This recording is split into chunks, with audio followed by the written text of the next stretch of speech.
ஒரு கதை சொல்லிட்டேன் சார். சைலன்ஸ் ரொம்ப சத்தமாக இருக்குல்ல. நீ சிரிச்சா செம்ம ஸ்மார்ட்டாக இருக்கு சார். ஆனால் முன்பல் இல்லாமல் நீ சிரிச்சா ரொம்ப கேவலமாக இருக்கும். சிரிக்காத, கேமரா ஆஃப்ல இருக்கு, செஞ்சிருவேன். என்ன என் கை கொஞ்சம் லேஸ் அமைக்கும், அவ்வளோதான். சார் வீட்டுக்கு வந்த கெஸ்ட் எப்படியா சார் நடந்துப்பீங்க? வேதானோ வயலன்ஸ் சார்.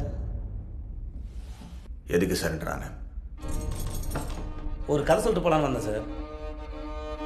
சொந்த கதை சார். உன்ன மாதிரி ஆளுங்களுக்குலாம் ஒரே கதை தானே.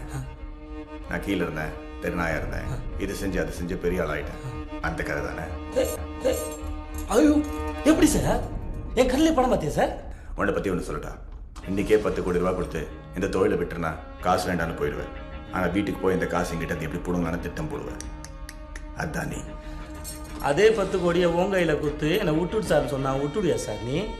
என்னை வீட்டுக்கு போக சொல்லிட்டு எப்படி என்கவுண்டில் போகலான்னு பிளான் பண்ணுவேன், அதானே சார் நீ? Good one. ஆனால் எப்படி பார்த்தாலும் நீ நானும் ஒன்று தானே சார்? ஏய், வால் இருக்கிறதுனால எலியும் பூனியும் ஒன்றாயிட மேடம். சார் வீட்டில் எலி தொல்லை இருக்கிறதுக்கு தான் சார் பூனைக்கு மவுசு. ஆனால் அந்த எலி பூனைக்கு பயந்து பொரியல் வந்து மாட்டிக்கிச்சு. எந்த எலியாவது பொரியல் வந்து தன்னால் மாட்டுமா சார்? சாதாரண எலியாது, 16 கொலை பண்ண பெருச்சாலியாச்சா. நீ மட்டும் என்ன சாதாரண பூனையா சார்? 15 என்கவுண்டர் பண்ண போலீஸ் பூனையாச்சா? 18. சார் இந்த 3 என்கவுண்டர் ஏன் சார் பண்ண?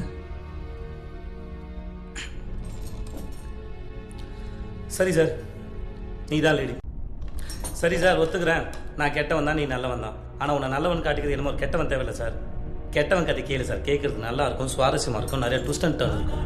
சொல்கிறேன் கேளு.